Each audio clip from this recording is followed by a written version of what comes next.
Hello, good morning. Happy Friday. I'm Tina Torres. I own Tina Torres Cosmetics. I am located here in Fort Worth, Texas. Welcome. The aesthetic of my practice feels like home. It doesn't feel like you're coming in to inflict pain on yourself.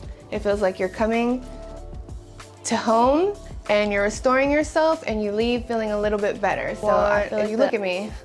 I didn't want my office to look like a doctor's office, and I know that these things that we do, although to us it's something we do every day, we don't bat an eye. To a normal person, needles, blood, pain is not something people want to sign up for. And so if I'm eliminating a barrier to someone coming in, it's going to be the culture and the atmosphere. And so if not home, I wanted my office to feel comfortable.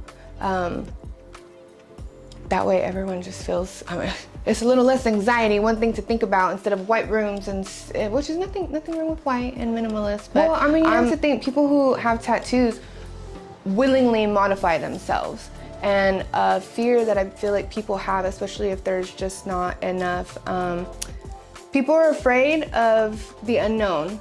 People are afraid of the boogeyman in the closet because they haven't turned on the light to see that there's nothing scary behind there. And I feel like with what we do, is the boogeyman behind the door that is the closet, because people don't know what's on the other side. They don't know how these things are going to look at them. They don't know how it's going to feel. There's a lot of unknowns. There's a lot of fear. And so a barrier, an additional barrier, outside of all those things, a barrier to people coming to get treatments is modifying themselves. They're afraid there's a stigma around what we do of looking a certain way. And that's just not the case. So with people who have tattoos and with what I do, they already modify themselves. They have no fear. They're like, I have this on me for life. What can we do here that's going to be temporary that I'm afraid of? So are they merging well? I mean, you attract what you put out, and I think because of how I look, for me, the tattoo industry and myself, they connect well. And a big part of that too is, we talked about like my office, everything I pretty much have on my wall are from like local artists, tattoo artists, my clients. So it's just it's a strength. There's strength in community. Mm-hmm. You give and you get. Yeah. When I first started injecting, I hid a lot of myself and my identity because I had it in my head that it wasn't professional or was frowned upon, or maybe my view will offend someone on something. And at that time when I was doing that, I attracted just a wide range of people, and not all of them were my people. Like I would wonder, I'm like, how are we gonna connect? Like, or I can't see myself being like having coffee, and life is so short. We don't have a lot of time. I want to spend my time with people who I like. And so I took the leap and just started sharing like more of myself and the things that I believe in and the things that I like. And as I didn't let the fear of people's opinions consume me and limit me, I started to attract like my perfect group of people. So as far as like tattoo artists, hipster, like all the things that you just listed, like if I could show you the faces of my clients, there's not one face on them. They're also each unique. It's not even on the outside of what I don't attract people based on like how they look. I attract people based on their heart and their soul, and we're able to connect because of how I present myself. It probably looks like I get comments a lot on like my social media and like, how do you do it? And you show up and do all these things. It's uncomfortable for me. When I first started injecting, you didn't know what I looked like before you came in. And I changed that because I started getting clients who, they liked my work, they came in, they looked me up and down, and they actually decided to not fulfill their treatment.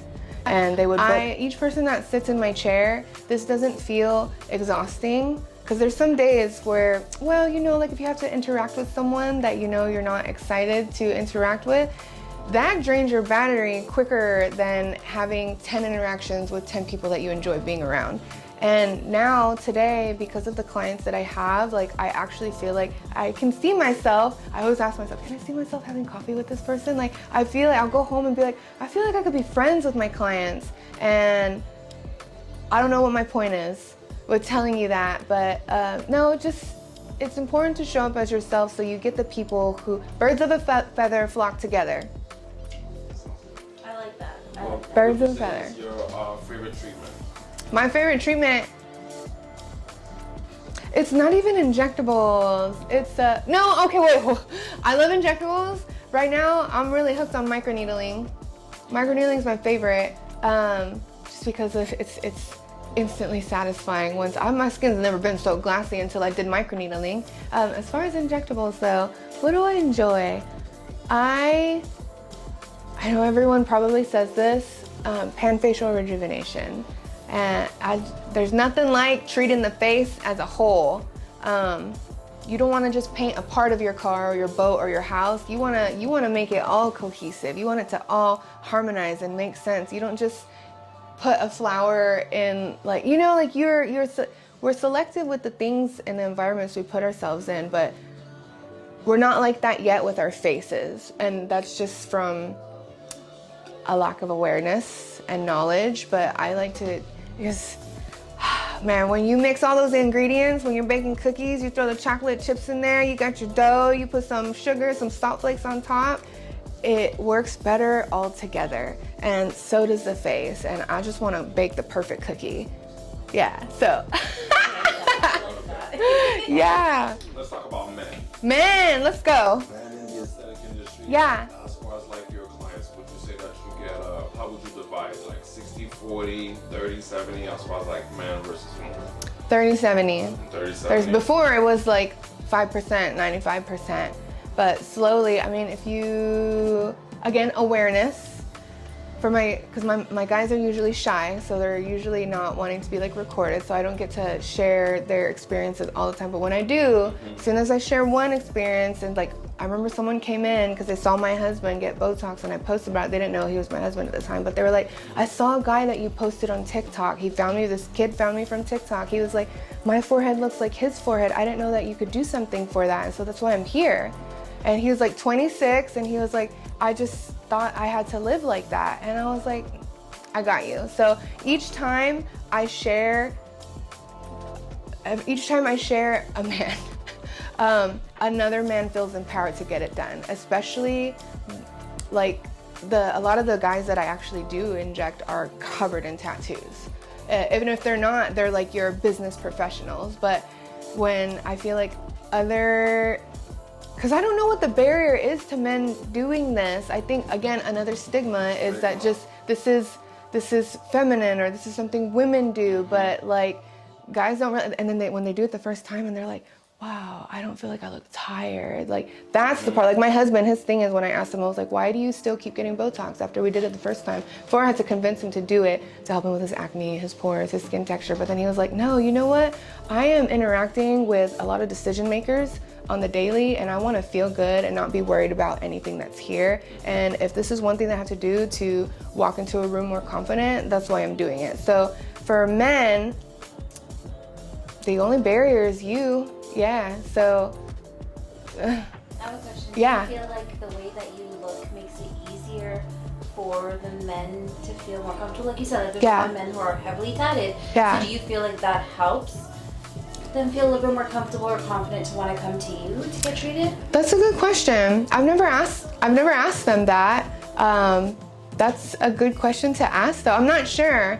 My husband, his input on that, I think because we've talked about that one time, he was like, I would rather go to, yeah, I don't know if you'll include, he's like, I'd rather go to someone with big titties that looks like you than go to someone in like scrubs or a lab coat in a white office. And so he's like, it's just less scary. Like, why wouldn't I want to get poked by someone who looks like you? I have no shame. So, like, my clients even know, titties on Tuesday with Tina, like, they're gonna be in your face. You're gonna come get some talks? Okay, my titties are gonna be right over you. Like, just be prepared for it. You know what to expect. We like to know what to expect. So there's no boogeyman behind the door, you know? Don't be surprised when my eyeballs are in your face. These ones, okay? Like. This is good. Let's talk about proud professional moments. What was like one of your highlights as an injector so far in your career? Proud professional moment for me is still being here. This industry can be intimidating And there's a lot of times that I have asked myself if I still, should I be here? Do I want to be here? Am I meant for this? And it's the path of least resistance is going downhill and quitting. The hard part is making the climb. And so my proudest professional moment is that I am still here. I don't know how, I don't know where I got the strength from, but I decided to still climb and still take the path that was harder, which is this, which I feel like people who own a business, especially, not especially, because owning a business period is not for everybody. When people say like, oh, it must be nice, you get to make your own schedule, you only work this many days a week, but the thing is, I don't take any time off. And so my proudest professional moment is that I am still here today and still pushing forward. Everything else is it's the cherry on top, it's the whipped cream, it's the sprinkles, but the sundae is that I'm still able to be here. Yeah. That's awesome. I like Yeah, do you have a question? We were talking about the Shino Bay. Yeah. Do you want to go over that again? Because I thought that was a great one. So like your most challenging, I guess like your most challenging training, or maybe your favorite training? Yeah, so two of my favorite trainings, one with Shino, that one challenged me creatively, and no, just create that. We take value from the trainings that we go to. Shino challenges you in a different way than any of the trainings that I went to. That was one that I left and I was like, I'm changed. I'm never going out. There's a version of me that I knew before I walked into that training. Who she is, she doesn't exist anymore. I'm closing that door because this is who she's gonna be now. And you have to decide when you want to change something about yourself. You have to decide to do it. It's an active decision. And so with Shino, that was one of my favorite trainings because all the information that I got, valuable, useful. I knew I was going to implement it. How he challenged me, which was different from the trainings I've been to, is he challenged me creatively. He believes that as injectors, we are artists, and there is not a one size fits all. And when I was trained on how to inject, we were taught the roadmap. This is the landmark. This is where you mark. This is where you're supposed to inject. Every single person, one size fits all. And the thing is, it's just not like that. And I knew that, but I needed to hear it from someone else. And so at the training that I went to last year with him at Rejuvenation Clinic with Nurse Yalda is her Instagram. I love her. She's an angel. In this room full of other people, he was like, we're not gonna mark on any faces today. You're gonna use your eyes to guide you instead, because you have the eye. That's why you're here. That's why you're an injector. That's why you're still injecting, because if you didn't have the eye, you would not still be injecting. And I came back from that training, and I am someone who I spent at least 10-15 minutes marking and dotting all my people when it comes to dermal fillers or biostimulatory things, and I accepted that challenge. I don't always enjoy challenges, but I do like a challenge. And so I came back, and I remember my first full I posted a model call. I was like, all right, fuck it, let's go. And those people that I did full faces on, I was like, I'm not gonna mark you. And it was validating when they sat up, they looked in the mirror and they're like, yes. And I was like, oh my gosh, I did that without a compass. Thank goodness. Like an actual tangible compass. I used my eyes and my hands, and I didn't know I was capable of that. I didn't know that, and he unlocked that in me by making me uncomfortable, because that's what I initially said. I was like, oh, Shino Bay's training was the most uncomfortable training for me, but in the best way, because in growth, it's never comfortable. Think of babies when their teeth is growing, uncomfortable. When kids are growing, they have aching pains, uncomfortable. When you're about to walk into a room full of people you don't know, but I feel like that's the fun part. That's like going down the roller coaster. So Shino's training is not, I feel like, your average training. And that was one of the most useful ones to me on every layer of this 10-layer cake. And then the most valuable knowledge-wise would be Leslie Fletcher's 75 obscure uses for Botox, because I'm convinced, listen, I'm Hispanic. We put Vicks Vapor Rub on everything. We're convinced that fixes everything. And Filipinos too. Oh yeah, so that's the thing, that's the holy grail. And now I'm convinced, and you couldn't convince me otherwise, but Botox fixes everything. And I just didn't know, it's just 75 things. I can't even count before I went to that, I mean, I think I know like 26, and now I know at least 100. So, my dream client, are you like talking like generally speaking or a specific person? A specific person, a celebrity. A celebrity? Mm-hmm. Give me 30 seconds. Let me think on this. Leon Bridges? That's probably random. Do you know Leon Bridges? Oh, yes, he's from here. He's from Funkatown, the Fort. And his music has helped me through some hard days. And I have some very good memories associated with those songs. And I mean it when I say I love Fort Worth. And so I love all our local artists and businesses. And he's one of them. And he is on stages in other states. And he's making waves. And it makes me proud to see that. Someone of color from a small place like this being able to do that, because it makes me feel like I can do that. Like, not that I would want to, but there's this road that had a stop sign in front of it, and seeing people like that do that, it removes that stop sign, and it's scary to look down that road, but I feel like I can make that trip. Okay. Yeah. What would be your piece of advice? Advice of newbies: do it anyway. Do it anyway. If you're thinking about it, you're like, I don't know if I can do this, or I don't know if I should go to this train, I don't know if I should say yes to this. Do it anyway. The biggest barrier to me when I first started was being too scared to do. I love that, like, my students right now, if I could show you what they look like, they in their own way, in their own unique, beautiful way, we're all similar.